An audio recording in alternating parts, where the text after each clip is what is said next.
Greeting everyone. My name is Sibangani Dlamini. I'm from Mpangeni, but now I'm based in Durban. I am here to introduce Isithunzi of African, that is a non-profit company. It's gonna be assist the people with a disability. Uh, Kulabantu abane-disability kuma-category abo esizoba-assista ngokuthi le non-profit company iveze inhloso yayo ezokwazi ukuthi basize ngayo abantu abane-disability. Izobasiza ngamathalente asuke benawo, izoba-groom-a, iphinde izoveza ngempilo yomuntu one-disability, ukuthi umuntu one-disability uphila kanjani. I-vision yayo ukuthi ikwazi ukusiza abantu abane-disability abasemakhaya abangakwazi ukuthi bona hlampeni bengenza kanjani ukuze empilweni yabo nabo iphumelele, bengadiphendi hlampe ku-government mhlampe ngama-grant, kodwa bekwazi nabo ukuthi bekwazi ukuy'mela. Iphinde futhi izofundisa ngabantu noma umuntu ongenayo i-disability ukuthi umuntu one-disability hlampeni ungamdabukeli, kepha ukwazi ukuthi umsize, umlekelele ngezinto afuna ukuthi umlekelele ngazo, ungasho ukuthi uyamdabukela ngoba ukumdabukela ngeke uze ukwazi ukuthi umsize. Izokwazi ukuthi bafundise abantu nge-disability ukuthi i-disability akusikhona ukuthi umuntu akasakwazi ukwenza something, kodwa umuntu uyakwazi ukwenza something naye ayisiphiwo sakhe. Kodwa wonke umuntu futhi efuna eqaphele ukuthi ungaba ne-disability ngoba khona abantu ababe disability sebadala, kukhona abakhule nayo i-disability, khona abazalwa benayo i-disability.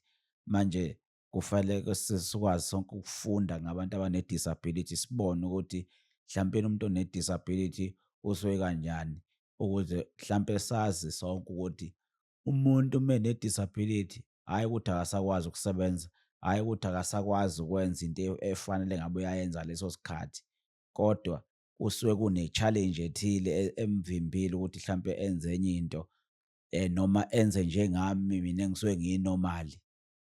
Nami-ke nginayo i-disability enginayo kodwa ngi-short sighted emehlweni, ingakho nami ngizile ukuthi kufuna ngiyi-introduce le isithunzi of African esizokwazi ukulekelela abantu abane-disability. Ngabe umuntu uhleli emakhaya akazi uzokwenzani, kodwa mezokwazi ukuthi elalele lento noma umuntu wakubo emlalelele, hlampeni ukhona ukuyomsiza ukususa i-stigma ekhanda ne-stereotype, ukuze ekwazi naye ukuthi impilo icabange ngenye indlela, ingqondo ikwazi ukucabanga ngokunye, ukuze ekwazi nakuthi engayithuthukisa kanjani ithalente lakhe naye azalwe nalo umuntu. Ilapho-ke nje engifisa khona ukuthi nami sikwazi ukushera imibono nabo abantu abane-disability nalabo abangenayo i-disability, hlampeni bayokwazi ukuthi besilekelele besisize ngezinye izinto. Mina ngoba sengishilo nguSibangani wakwaDlamini, ovela Empangeni. Ekukhuleni kwami lapho engakhula khona, ngakhula endaweni yaseMtuba, kuthiwa isigodi sakhona kuseNkolokotho. Lapho khona kwakungekho khona ngisho amatekisi, uma uthi uya edrobheni kwakufuneke uhambe khona ekuseni. Ngangizalwa uMbongeni, uSamson wakwaDlamini kanye noThulisile uClara Dlamini. Ngino-sister twins enginaye. Mina-ke ngoba ngaba short sighted emehlweni, ngazalwa ngiyi-short sighted, kepha akaze ngikudiskave ngisemncane ukuthi ngiyi-short sighted, ngoba ngangibona ngisesikoleni ngisafunda ngo-91 siqala isikole, sibone ukuba nzima ukuthi mengithi ngiyabuka ebhodini kwakunzima kungabonakali, kodwa ngokuhamba kwesikhathi ngoba nami ngangingazi kwenzekaleni, ngangiy'tshela ukuthi sonke siyafana nabanye abafundi esikoleni, kodwa ngokuhamba ngibona ukuthi hhayi ngiyafeyila, sengika-1 ngithi ngiyafeyila, sengiphinda ikilasi kwaba khona uthisha kumina owaze wangibuza ukuthi, "Wena mfana kaDlamini awuboni yini?" Hhayi mina ngangamphendula lowo thisha ngayithulela nje ngaqhubeka nento engangiyenza. Kodwa ngabona ukuthi sekuhamba isikhathi ukuthi ngizofeyila la futhi isibili. Hhayi ngasondela kuyena lo thisha ngamtshena lo memo ngamtshena ukuthi, "Hhayi angiboni lapha ebhodini." Washo kumina ukuthi, "Ngakubona ukuthi wena awuboni." Kodwa manje wangafuni ukukhuluma. Wangihlalisa-ke phambili-ke, ngahlala phambili, hhayi kwafundeka, ngaqhubeka ngaya ka-4. Ngokuthi-ke sasishintsha iy'kole, lesi sikole esasifunda kusona sasigcina ka-2 bese uyoqala esinye, usuyoqala ka-3 esinye. Ngoba ngangifunda Inkolokotho, Inkolokotho yayigcina ka-2, so kufanele ngidlulele ngiye kwesinye okuthiwa iMalanda. IMalanda iqala ka-3 iyogcina ka-5.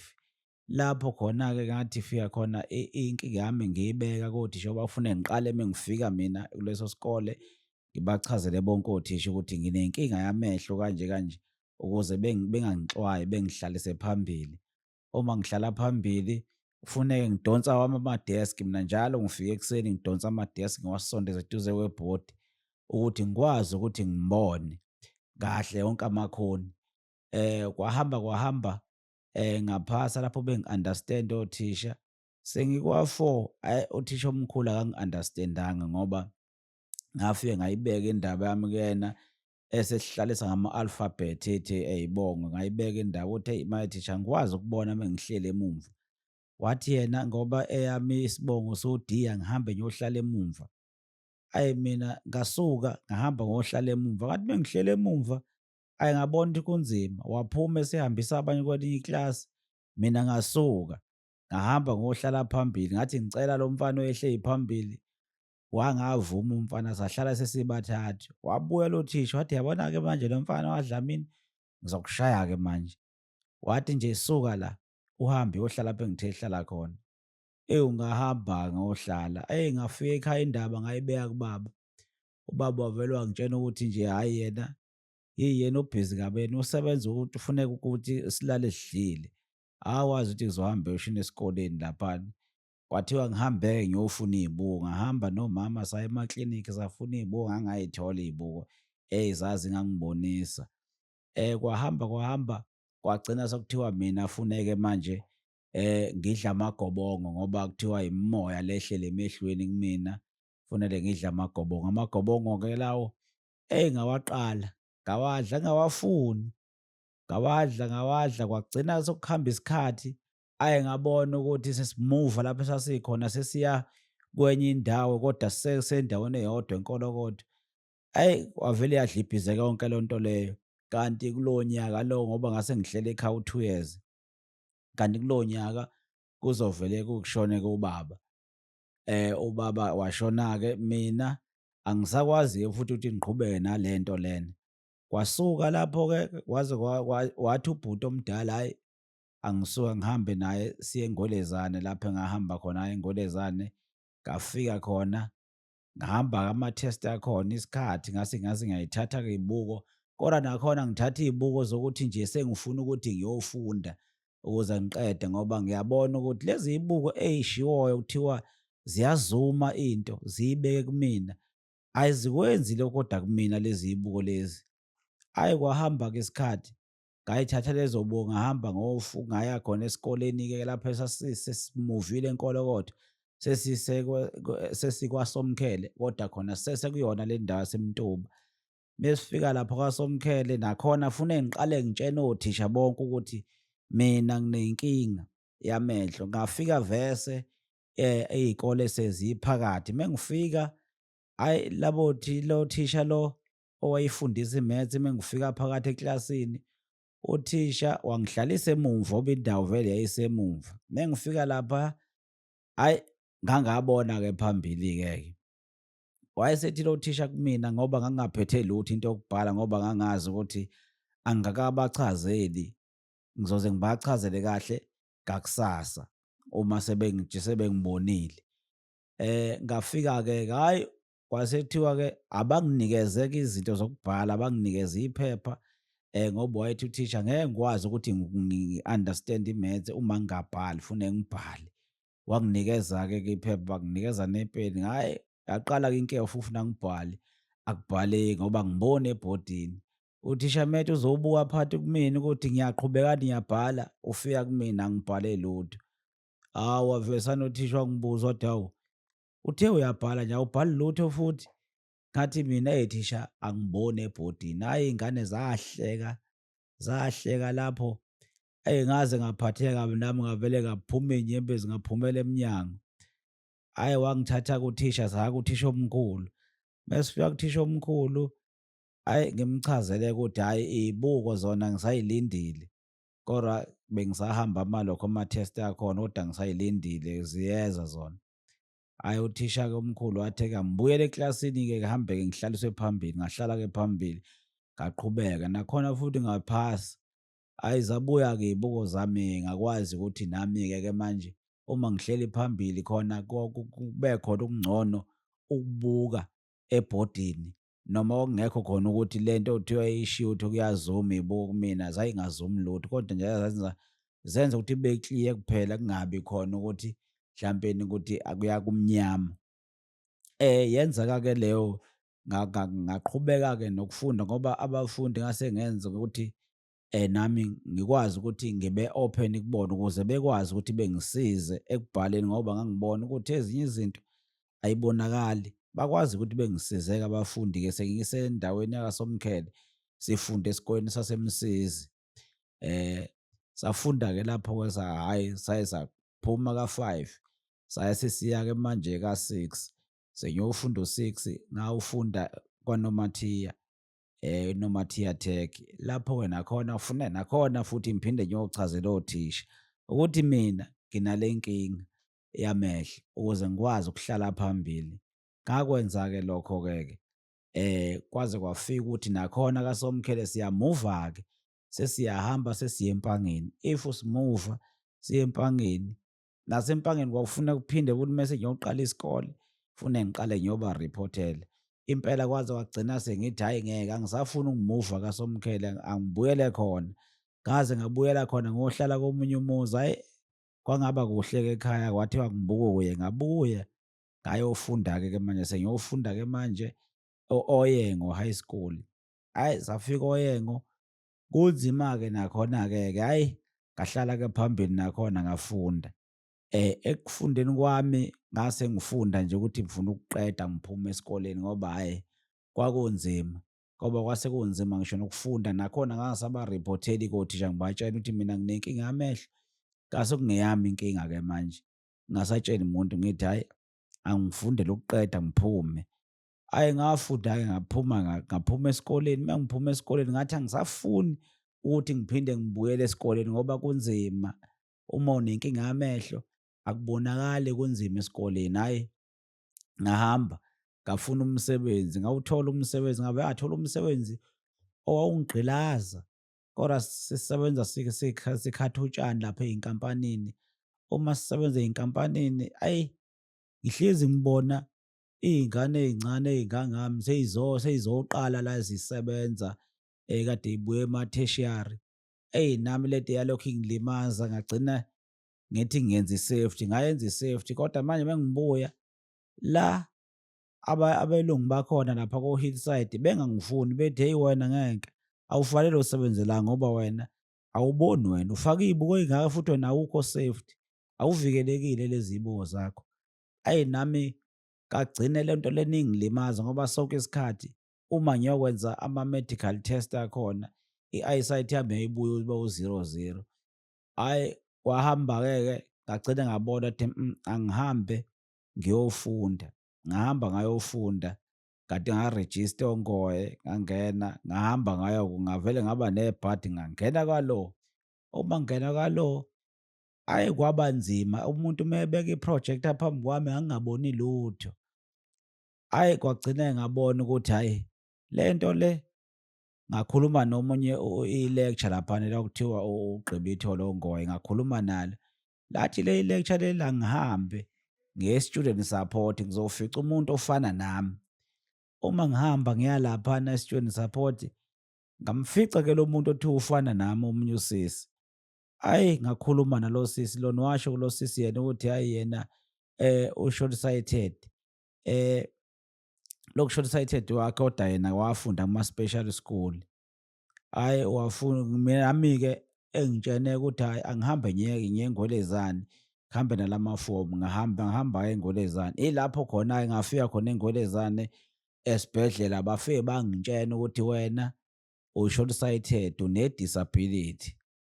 I-disability yakho ngoba kuthiwa u-short sighted nje wazalwa nayo khona into emehlweni engaphelelanga amehlo akho ngoba okunye kwathiwa kuhhafu okunye kuphelele manje yingakho lelinye isu liyagqilazeka ngenxa yokuthi wena ekuzaleni kwakho kwaba khona into esweni ababayisho bona ukuthi yini le engaphelelanga esweni ukuze iso likwazi ukubona.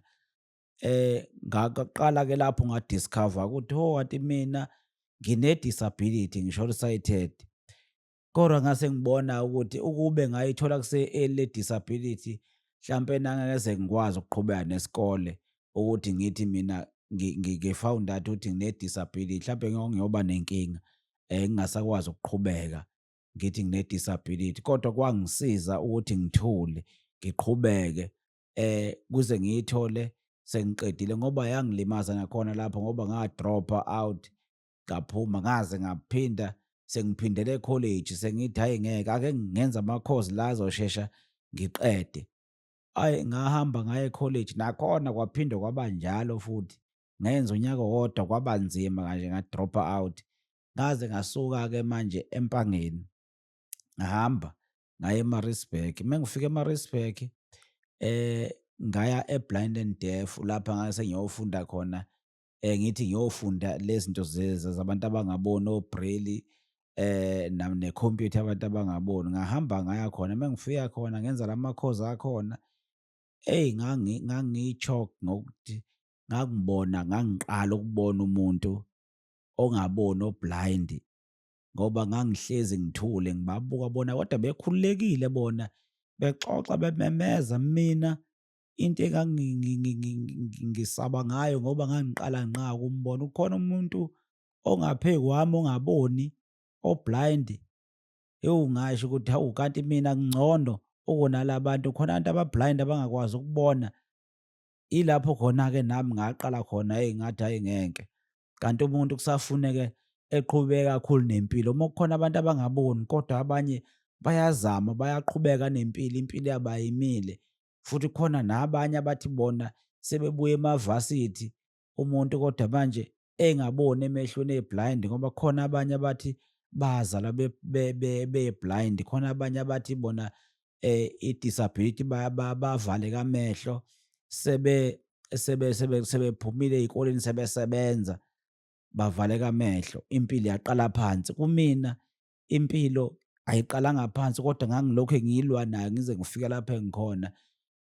Ngabona-ke nami ukuthi hhayi, angibuyele esikoleni ngihambe ngiqhubeke ngifunda. Ngabuyela-ke esikoleni, angisiza amanye ama-social worker khona e-Maritzburg. Ngaqhubeka-ke ngafunda-ke ngaze ngathola ngisho nobhasari njena ngoba ngangiphasa kahle.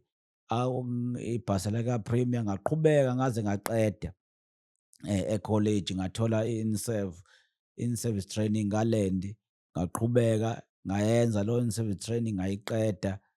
Ngoba-ke manje-ke sengisebenza-ke manje sengithole nomsebenzi engithi nami sekungcono ngoba ngithole umsebenzi o-permanent ukuze nami ngikwazi ukuthi ngiqhubeke nempilo, nami ngenze ezinye izinto nami engifisa ukuzenza empilweni njengomuntu wesilisa, njengomfana nami, ngikwazi nami ukusaphotha nomndeni wami ekhaya. Ekusizakaleni-ke kwethu singabantu, mhlampeni umuntu osekhaya ongakayitholi, ongaka-found out ukuthi yena unayo i-disability noma akanayo i-disability, kodwa wena osungabi nayo i-disability kumele ukwazi ukuthi uhambe noma ingane ngoba umzali mezele ingane kunokuthi abantu abanaki. Nami ekhaya, ekhaya kwakunganakiwe ukuthi mina ngine-disability angiboni emehlweni, kodwa baze bakuthola kudala. Umuntu-ke umzali nomzali kumele eyithathe ingane yakhe eyoyihlola, eyo-check-a kodokotela ukuthi hlampeni ingane yakhe ayinayo yini i-disability ekhona, noma hlampe ingabe isemehlweni, ngoba kungenzeka ukuthi umuntu uthi uyambona kanti ubuka uyafifiyela. Kodwa mawuzokwazi ukuthi umyise kodokotela esesemncane, esheshe etholakale ukuthi hlampeni une-disability ngakuphi, kuyakwazi ezinye izinto ukuthi ingaze ilimale ihambe isikhathi eside ukuthi isizakale, isheshe ibambeke i-disability kumuntu ingaze i-cause inkinga enkulu ngoba nakumina ukube ngatholakala ngisemncane, ngikwazi ukusebenzisa iy'buko kahle ngisemncane, hlampe kwakuyoba ngcono engeze kwazi amehlo ukulimala kakhulu. Kodwa ngenxa yokuthi ngathola sengimdala, iy'buko ngayigqoka sengimdala, kodwa amehlo eselimale isikhathi eside nginganakile. Izinto ezazenzeka-ke kudala-ke ukuthi abazali bethu babenganaki. Manje wonke umzali sekumele ukuthi eyithathe ingane yakhe eyihambise kodokotela boyi-check-a. Ngabe ayiguli indawo, kodwa kumele ukuthi umuntu uhambe naye uyomcheck-a nje izinto lezi ey'balulekile, hlampeni amehlo, u-check-e ku-check-we nengqondo ukuthi ikahle yini ekusebenzeni kwayo. Ngoba kuyenzeka ukuthi mhlampeni ingane i-discover-we late ukuthi ino-bipolar kanti isilimele, kodwa mayisheshe ya-discover-eka leyo nto leyo, iyakwazi ukuthi odokotela beyihambise ama-process akhona, ikwazi ukuthi hlampeni ingabe inkinga kuyena umuntu ekukhuleni kwakhe. Uma singakhuluma nabantu kuma-society ahlukahlukene e-South Africa, akwazi ukuthi esebenzisane nabantu abane-disability ngokuhlukahlukana kwe-disability, ngoba bona kunayo i-role abayidlalayo kubantu abane-disability, bayakwazi ukuthi bebasondeze noma bebathole. Kodwa uma into esingakwazi ukuthi isisize kulabo bantu labo, uma bengabiza hlampeni ama-awareness, ukuthi ekwazi ukuthi bemotivate abantu abane-disability, besuse i-stigma kumuntu, besuse ukuba i-stereotype kumuntu, nokuba resilience kumuntu, ukuze naye lowo muntu lowo one-disability ezizwe ukuthi emphakathini umukelekile emphakathini, ukwazi ukuthi emphakathini ungabizi abantu abane-disability kuphela, kodwa ubize nabantu abangenayo i-disability ukuze uma ubahlanganisa labo bantu labo, nabo bayazizwa ukuthi abekho bodwa. Kodwa mawubiza abantu abane-disability uthi akuzoba yibona bodwa ababiziwe lana kuleyo awareness leyo, abakwazi ukuthi bona bezizwe bemukelekile emphakathini, kodwa ukuze bezizwe bemukelekile emphakathini kufaneke ubize nalabantu laba abangenayo i-disability, uzoba-educate-a ngabantu abane-disability ukuthi la bantu nabo bayabadinga abantu abangenayo i-disability ukuze bekwazi ukuhlangana, bengakwazi ukuthi futhi benze ngisho nebhizinisi behlangene nabantu abane-disability nabantu abangena-disability ukuze bekwazi ukuzizwa emphakathini yethu esihlala kuyona bemukelekile. Futhi uphinde futhi uhambele ney'kole, khona iy'kole ey'ne-disability, khona lezi iy'kole futhi ey'nabantu laba abane-disability nabanormali abahlangene ndawonye. Uma kuhamba uye khona ukwazi ukuthi be-educate-we labo bantu abafundi ngabantu abane-disability ukuthi bayakwazi ukuthi bephile abantu abane-disability nabantu abangenayo i-disability futhi bemukeleke kubona, bengabadabukeli ngithi, bekwazi ukuthi bebasize kuyona lapho emphakathini. Bayokwazi ukuthi-ke lapho-ke umuntu one-disability naye ezizwe ekwazi ukuthi nami ayikho into enami engangihlula uma ngifuna ukwenza something, ngenxa yokuthi ama-organisation abantu abane-disability abangaphansi kwawo abathi bayabasiza, kodwa uma bezokwazi ukubasiza ngokomqondo, beba-motivate emqondweni, beba-encourage, izokwazi ukuthi lezi zinto ey'bakhathazayo emqondweni yabo, izokwazi ukuthi phakathi kubona iphume loo nto leyo, bekwazi ukuthi nabo bekwazi ukuthi bey'mele bephume emphakathini ngoba banamathalente ahlukahlukene, baney'phiwo uNkulunkulu nabo abaphe zona. Uma kuthiwa bakhombayina nabantu abane-disability nabangenayo i-disability, bengenza olukhulu.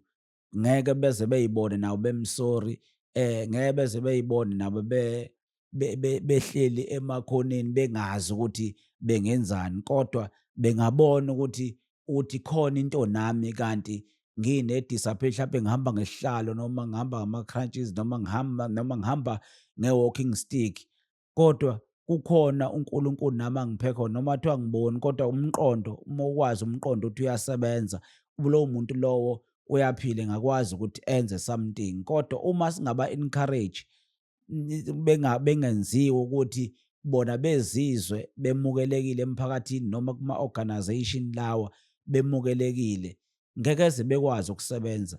Siyacela ukuthi yonke into ngoba bayadingakala ukuthi nabo bekwazi ukuxhaseka ey'ntweni abangakwazi ukuthi bezenze, bekhuthazeke ngoba uma bengakhuthazeki izinto zabantu abane-disability zi-expensive, kodwa uma bekhona abantu abangakwazi ukuthi bebaxhase, labo bantu labo bengakwazi ukuthi benze something ezophumelela, eyogcina futhi iphinde ibuyisele emphakathini, ikwazi ukuthi isize futhi abanye abantu abane-disability. Mhlampeni ingagcine abantu abane-disability sebengasadiphendele ku-government kuma-grant ukuthi kufanele u-government beyorejista bethole lezi mali. Mhlampe bagcina-ke manje sebekwazi ukuy'philisa bona nemindeni yabo, bekwazi ukuthi benze izinto abay'dingayo.